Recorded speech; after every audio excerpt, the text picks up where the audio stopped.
विद्यार्थी मित्रांनो, good morning, सुप्रभात, शुभ सकाळ. विद्यार्थी मित्रांनो, आज आपण एक कविता अभ्यासणार आहोत आणि कवितेचं शीर्षक आहे डराव डराव. बरं, मला सांगा, कोण करतोय डराव डराव? हां, डराव डराव असा आवाज काढणारा कोण? तर बेडूक, फ्रॉग. तर या बेडकाबद्दल ही कविता आहे.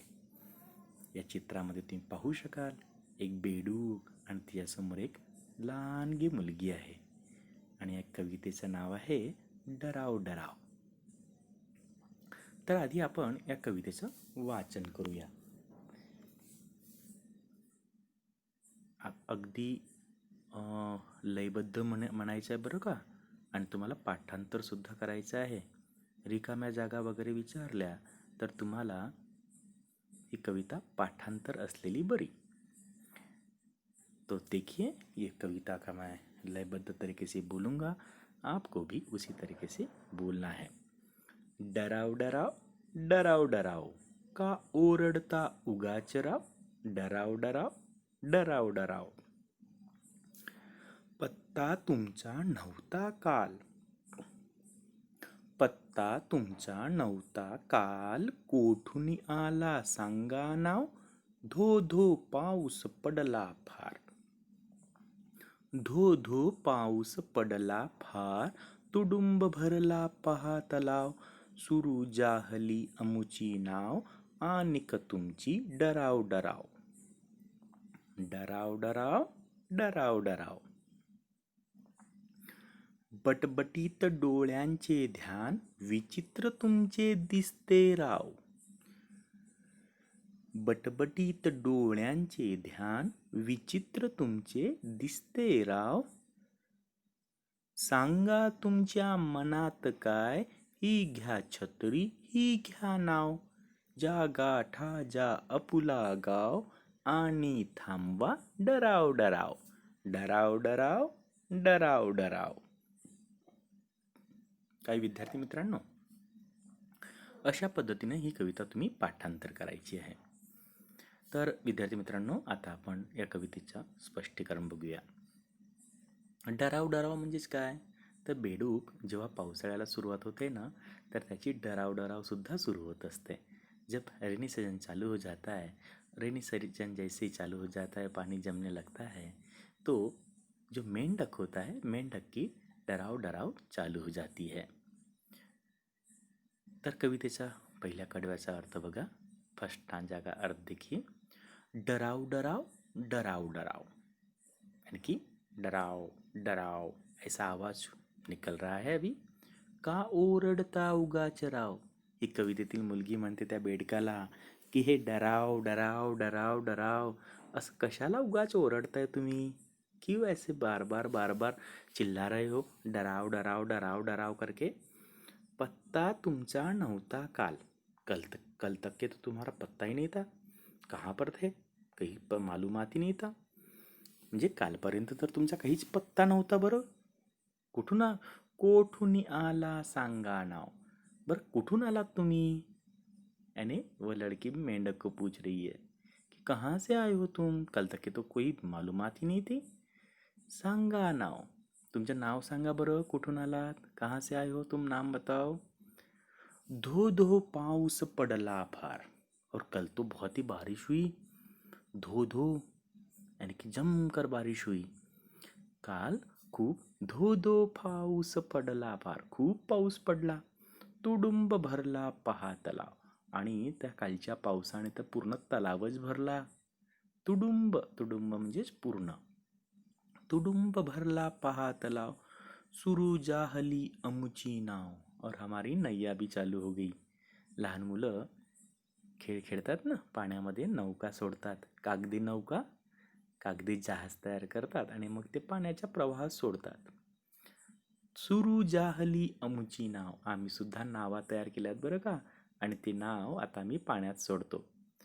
त्या मुलीच्या हातात बघा नाव आहे, यानी कि जहाज है, कागज से बना हुआ. सुरू जाहली अमुची नाव. आणिक तुमची डराव डराव. आम्ही तर या पावसाच्या पाण्यामध्ये काय घालतो, कागदी नावा घालतो आणि तुम्ही काय करताय तर डराव डराव म्हणजे तुम्ही आवाज करताय, डराव डराव असा आवाज करताय, यानी कि आप डराव डराव ऐसे आवाज कर रहे हो. बटबटीत डोळ्यांचे ध्यान, यानी कि मेंढक की आंखें कैसी होती है, बाहर आए समान. बटबटीत डोळ्यांचे ध्यान, यानी कि आपकी आंखें बटबटीत है, बाहर आंखें निकली हुई लगती है. त्या चित्रामध्ये बघा, त्या बेडकाचे डोळे, मेंढक की आंखें देखिए. विचित्र तुमचे दिसते राव, बड़े ही विचित्र दिखते हैं मुझे, बहुत ही अजब गजब दिखते हैं तुम्हारे आप. सांगा तुमच्या मनात काय, और मुझे बताओ तुम्हारे मन में क्या है, बताओ मुझे. सांगा तुमच्या मनात काय, तुझ्या मनात काय बरं आहे ते सांग मला. ही घ्या छत्री ही घ्या नाव, और ये छाता ले लो और ये नैया ले लो, और इस नैया में बैठकर और छाता पर पकड़ के चले जाओ. जा गाठा जा अपुला गाव, और अपना गांव की तरफ निकल पड़ो. आणि थांबवा डराव डराव, और ये डराव डराव डराव डराव आवाज रोक दो. कवि है ग पाटील. कवि कौन है, ग पाटिल. यानी कहते हैं कि ये नैया ले लो और ये छाता, छाता यानी मशरूम वाला छाता दिख रहा है यहाँ पर.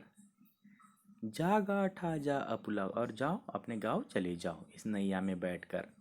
आनिक थांबवा डराव डराव, और अपनी डराव डराव डराव डराव ये जो आवाज है ना ये रोक दो. तर अशा पद्धतीने ही कविता आहे. तुडुंब भरणे म्हणजेच काठोकाठ भरणे. जब बारिश होती है तेज तर्रार तो पूरा तालाब भर जाता है ना, त्याला म्हणतात काठोकाठ भरणे. जाहली म्हणजे काय, झाली. जाहली का अर्थ क्या होता है, झाली. आनिक, आनी. आनिक का अर्थ है आनी. बटबटीत म्हणजेच मोठाले विद्रूप.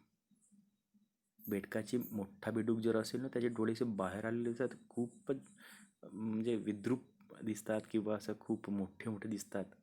ध्यान म्हणजे विशिष्ट रूप. गाठणे म्हणजेच पोहोचणे.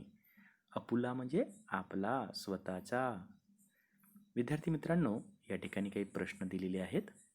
डराव डराव आवाज कोण करतो, तर डराव डराव आवाज बेडूक करतो. तलाव का भरला, धो धो पाऊस पडल्यामुळे तलाव भरला. बेडकाचे डोळे कसे आहेत, बेडकाचे डोळे बटबटीत विचित्र आहेत. आता जोड्या जोडवा. जोराचा पाऊस, धो धो पाऊस. बेडकाचे मोठे डोळे, बटबटीत डोळे. पूर्ण भरलेला तलाव, तुडुंब भरला तलाव. स्वतःच्या गावी परत जा, गाठा अपुला गाव. खाली चित्र बघा, त्यामध्ये चित्र दाखवली आहेत आणि कंसामध्ये वर्तुळामध्ये काही नावे दिलेली आहेत. छुम छुम, कशाचा आवाज येतो, छुम छुम. घुंगरांचा, घुंघरू की आवाज है छुम छुम. छन छन, जो हमारे पास में कॉइन होते हैं ना, सिक्के होते हैं, उनकी छन छन आवाज आती है. किन किन, जो कंगन होते ना हाथ में, जो कांच की चूड़ियाँ, उनकी आवाज़ किन किन होती है. खड़खड़, जब पानी का बहाव बहता है ना तो उसका आवाज़ खड़खड़ ऐसा आता है. म्हणजे पाणी प्रवाह वाहतो त्याचा पाण्याचा आवाज येतो खडखड. कडकड, विजा जेव्हा चमकतात, बिजली चमकने लगती है तेव्हा कडकड असा आवाज येतो. घणघण, घंटा जेव्हा वाजते ना टंग टंग तर त्याला घन घन असा आवाज येतो. छनछन, छनछन आवाज येतो. छुमछुम आवाज, छनछन आवाज, छुमछुम आवाज. आणि ढमढम आवाज कशाचा येतो, ढमढम, ढोल वाजतो ना, ढम ढम ढोल वाजतो त्याचा. बरं, पाण्यातून प्रवास करण्यासाठी कोणकोणती साधने वापरतात, यानी कि पानी में प्रवास यानी कि पानी में जाने के लिए तो एक तो नैया म्हणजे त्याला म्हणतात मराठीमध्ये नाव किंवा त्याला म्हणतात होडी. जहाज पण म्हणू शकतो, पण नाव होडी हे शब्द लक्षात ठेवा. अजून तराफा वापरतात, बांबूने बनवलेला तराफा असतो, त्याच्यावर बसून पण पाण्यातून प्रवास होऊ शकतो. मोठे मोठे जहाज पण असतात, तर विद्यार्थी मित्रांनो, अजून पुन्हा खाली बघा. निरीक्षण करा, आवाज सांगा व लिहा. वाऱ्याने हालणाऱ्या झाडांच्या पानांचा आवाज. यानी कि हवा से जब झाड़ के पत्ते हिलते हैं तो आवाज होती है, त्याला म्हणतात सळसळ. काय म्हणतात? सळसळ. सळसळ कहते हैं. उडायला सुरुवात करताना पक्ष्यांच्या पंखांचा आवाज. जब उड़ने के पहले पक्षी क्या करते हैं? अपने पंख हिलाते हैं, वॉर्म अप करते हैं. तर त्या पक्ष्यांच्या पंखांचा आवाज त्याला म्हणतात फडफड. काय म्हणतात? फडफड. तापलेल्या तेलातील मोहरीचा आवाज. जब तेल में मोहरी डाली जाती है घर में, तो उसका आवाज कैसा आता है? तळतळ तळतळ तळतळ तळतळ, म्हणजेच तळतळ. तर विद्यार्थी मित्रांनो, ही कविता तुम्हाला समजलेली असेल. आपण इथेच थांबूया.